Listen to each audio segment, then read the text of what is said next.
Hi, Assalamu alaikum and good morning everyone. Thank you for visiting my channel again. Abdurrahim here with you, and I'm really thankful to you guys that you guys are supporting my channel and you guys are subscribing and watching the channel.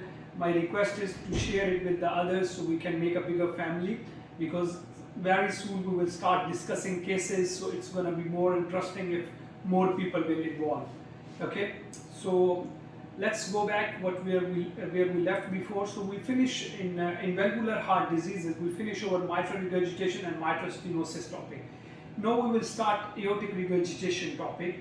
But before that, I was getting few questions regarding the difficulties we face in echocardiographic when we are taking echocardiographic images.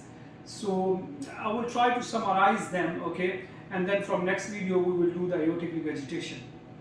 So difficulties we face in echocardiography, yeah, there are quite much of difficulties, and most of them you will learn it once you will be doing practice, and you can overcome them by doing more and more and more practice, okay. But there are few tips and tricks which I will tell you, and I will also explain you that what sort of difficulties we potentially face when we are in the echo lab or we are doing a patient, okay. So I was reading about it, okay, and I summarize them in two ways, okay. There are the first thing is like anything related to the patient. For example, a patient habitus, patient age, patient medical condition. These are the things which are related to the patient. So difficulties related to the patient. The other thing is difficulties which we are having with our machines and how we can overcome them. I know I cannot tell you each and everything, but I will give you as much of an idea as I can, because I work in different areas, so I will give you an idea that if you are working in this area, how you will improve it. So first about the patient. Patient habitus means, like for example, sometimes we have a very obese patient, sometimes we have very thin patients, okay. So if a patient weight varies between 60 to 90, usually these patients have very good images, okay, if they don't have any other medical issues with them. So we can do it. But sometimes when the patient, especially having a weight of less than 50 kilograms or more than 100 kilograms, these are the patients with tough windows, okay. So first we will discuss about the obese patient. So what happens in obese patient is, as if you go to my first vlog, I told you that there are few people who use their right hand to do the echo. So they do the echo in this way, okay.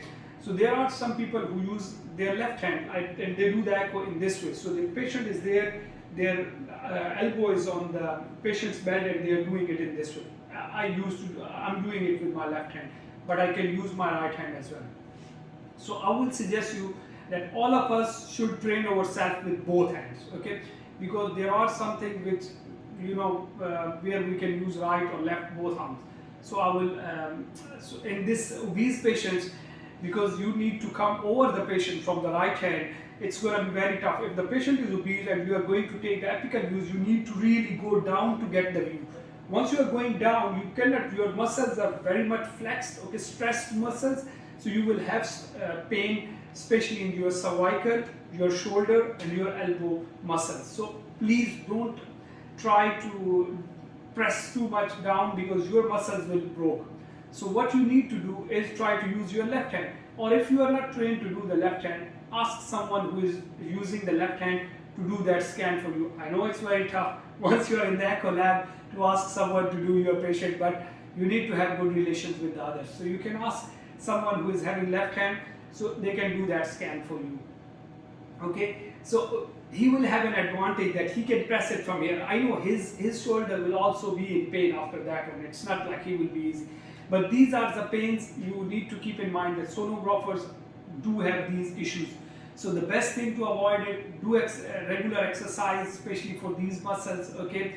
So, and after the patient, once you are done with the patient, try moving your arms, okay. Try to do these kind of things, okay. Try to flex your arms this way. After every patient, just 2-3 rounds for these things. So your muscles will be in the motion. So you will not have these problems later on, okay. Earlier on, you will not face these issues. You will have some pain, but next day you will not feel it. But with the time, your muscle will get stiff and you will have pain which will go permanently with you. So let's come back. We went away from the topic. So obese patients, yeah, it's tough to do for the right hander, so you will do it better to do it with the left hand. If you don't have a left hand scan person with you, so what you will do, you can use footsteps, keep the footsteps so you can come over the patient and then you can bend and come there as well. But you know you are going to break your back in this way, but that's all you need to do it. I know you will put your full effort to get the best views, but that's going to be very tough, especially with the right hand. Okay, so let's come to the next one, which is very thin patient. So what happens in one thing more, in obese patients, sometimes you don't get the apical view in really apical positions. Sometimes you really need to go towards the axillary line upwards and you will get the images, okay? Just near to the axilla, just few centimeters down from the axilla and you will get better images for your obese patients, okay? And this happens, try it sometime, okay? So the next thing is the thin patients. What happens in thin patients, that they are very bony, so their ribs are really touching your probe. So if you will press even a little bit, the patient will start, like I'm having very much pain and this, that. So you don't need to press. And even in those patients, you can just gently put the probe there and you will get the image, because you are very near to the heart. So no need to press harder, okay? Don't press in thin patients because they will feel more than the obese patient. This is one thing. The other thing is that in these patients especially, you will have to scan it from very limited areas between the ribs. They will be given you an area. If you will move slightly here and there, your image will go off, okay? So you need to work in that specific area very gently, okay? Sometimes you can get very good parasternal views, but apical views are very, very tough in these patients. And what happens is that same like parasternal views, you will get a very small area where you get the good images. But if you move even a minute movement here or there or up or down, you will lose the image. So it's better to hold your arm very well and know where your images are, okay? In few cases, you will not get the images on the left side, okay? So what you need to do is you need to ask first you try the standard positions, but if you are not getting the images, ask the patient to lie down straight and try it from here.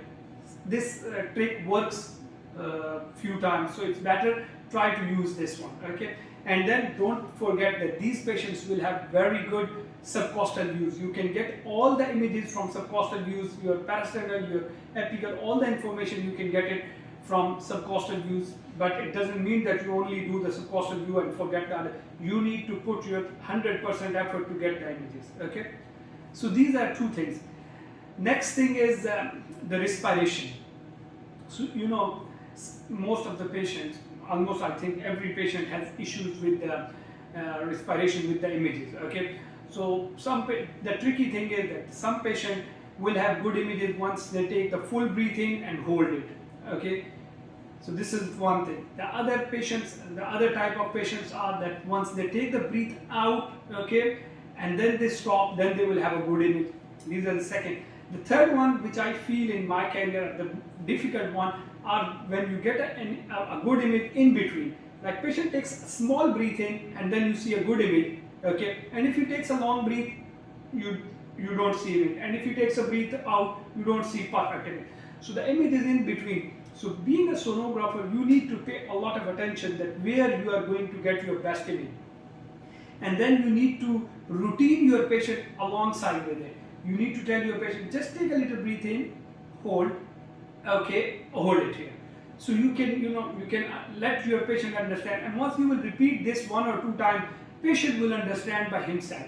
Then you will ask him, take a little breath in, he will exactly stop where you want him to stop. So this is another thing with the respiration. And then if you are going to the ICUs and some of the wards where the patient is on BiPAP, patient is on ventilators, and they are also having respiratory issues. So you need to pay attention how you can get it, okay? It's just you need to look where you can get your best image, wait for the breathing and then get the image, okay? So this is the only way you can do that one.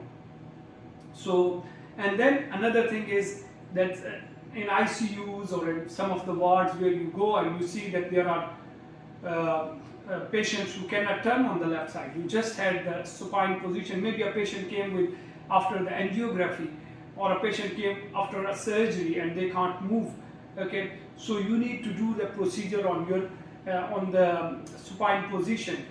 For this, I will suggest you what I was doing earlier on, that whenever I finish a patient, I will ask the patient to lie down and try to practice the patient.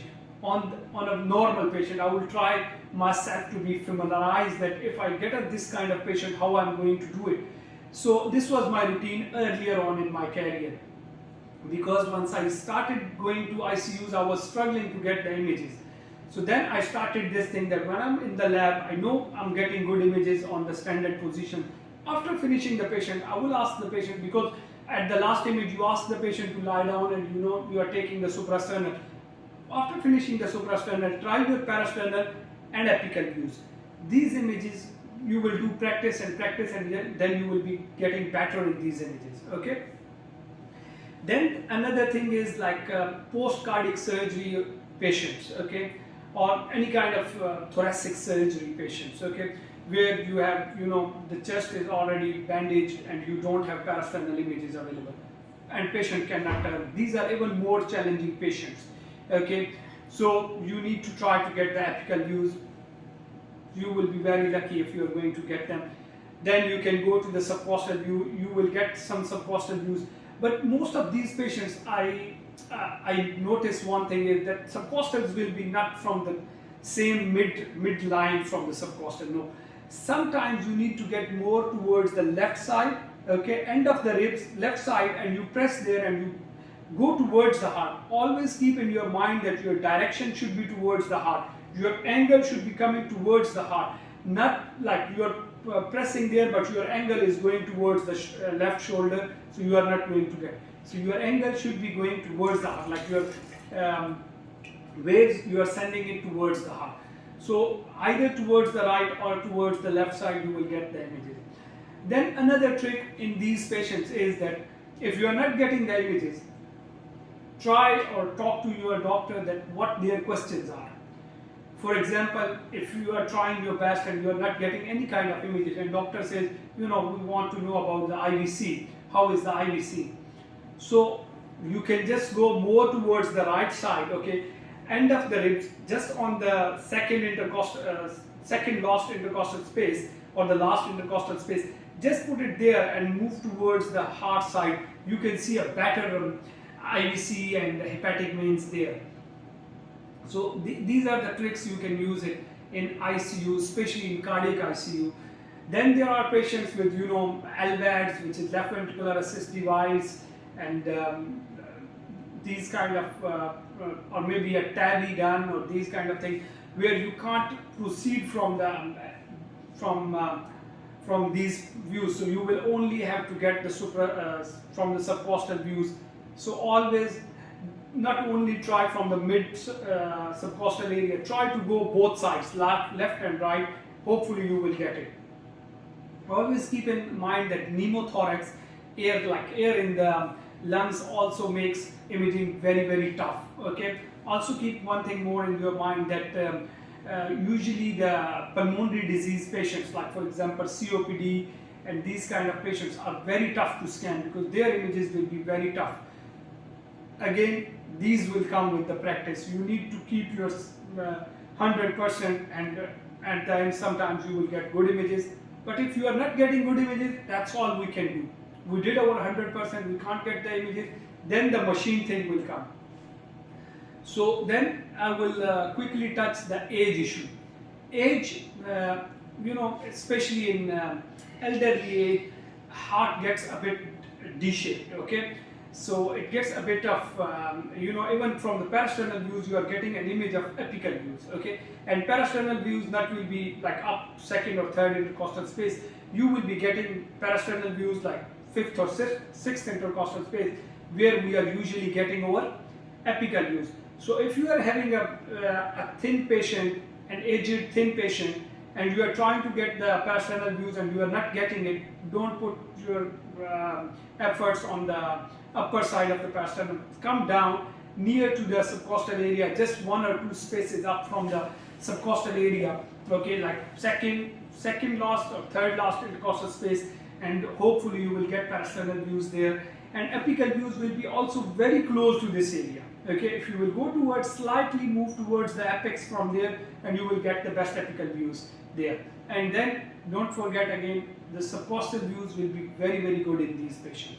And suprasternal views usually will be not available for these patients. You will be lucky if you can get that. So these are the main things related to the patient, age, habitus, and also the conditions. I think I touched all of them. Now let's come to the machine issues. The machine, I told you already in our earlier vlogs that if you are going to have an obese patient, you need to decrease your frequency because you want to increase the penetration. Okay, so this is one trick. For the thin patient, try to increase your frequency so your images will not be very sharp. Okay, so your valves and the myocardium will not look very sharp in the images. So these are the two very simple tricks for the imaging. But there are few other things on the machine we can do as well. There is one thing we call harmonic imaging. This also improves your imaging quality. Then the new machines now coming in in GE, in Philips, I know. In Philips, you can go to the eye penetration, which is for the obese patient. If you are having an obese patient, there is an option in the machine, and you will go there and you will, in eye scan, you will go and you will see eye penetration.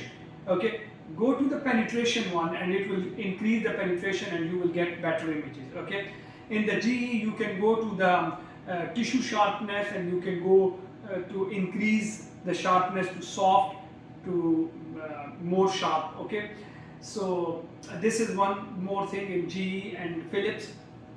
There is another thing, we call it different color imaging. Okay, like you can use different colors for the maps color. Sorry, I forgot about it. So you can use different maps for the windows. Like for example, you are using it vivid map. You can use different colors in that one, and whatever you like and where you see better images, you can do it. I will tell you a short. For example, I'm having a patient, obese patient, not a clear window. What I will do as a start from my patient, I will decrease the frequency. I will make the tissue image sharp. Okay, then I will increase the penetration if I can. These are the 3-4 things I will do.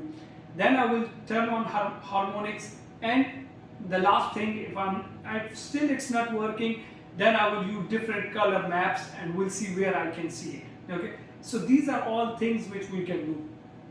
But even after doing all these tricks, your images are not getting better. Then we are helpless. We can't do anything. The next process will be to use a contrast agent to increase the definition of the myocardium and to see how is the contraction of the left ventricle. So this is the last option you can use, contrast agents. Okay. There is another thing in these patients that, for example, in echocardiography, for example, you are expecting something on the apex. Okay, your images are relatively better, and you are expecting something on the apex, but you are having some kind of artifact on the apex. So what will happen is try to make your apex bigger, decrease your depth. Okay, so your apex will look bigger. Don't zoom it. It's better to decrease the depth. Okay, so it will look bigger, and then increase the frequency of your probe. That will make the near field more clearer. Okay, so you are decreasing the penetration because you are in the apex. Your apex is closer to your probe, so you also increase the frequency to see that area better, and in my views it worked a lot. You can also use color Doppler to see in these kind of things that if there is a mass or something, you will see the color is not going there. So these are the tricks. Once you will be doing the mass studies, you will see it in there. Hopefully I cover all the things. So these are small tricks, but my suggestion is to look all the video carefully and try to write them and try to apply them once you are doing the studies. Thank you very much, and I'll see you with the next video with the aortic regurgitation. Thank you very much. Bye bye.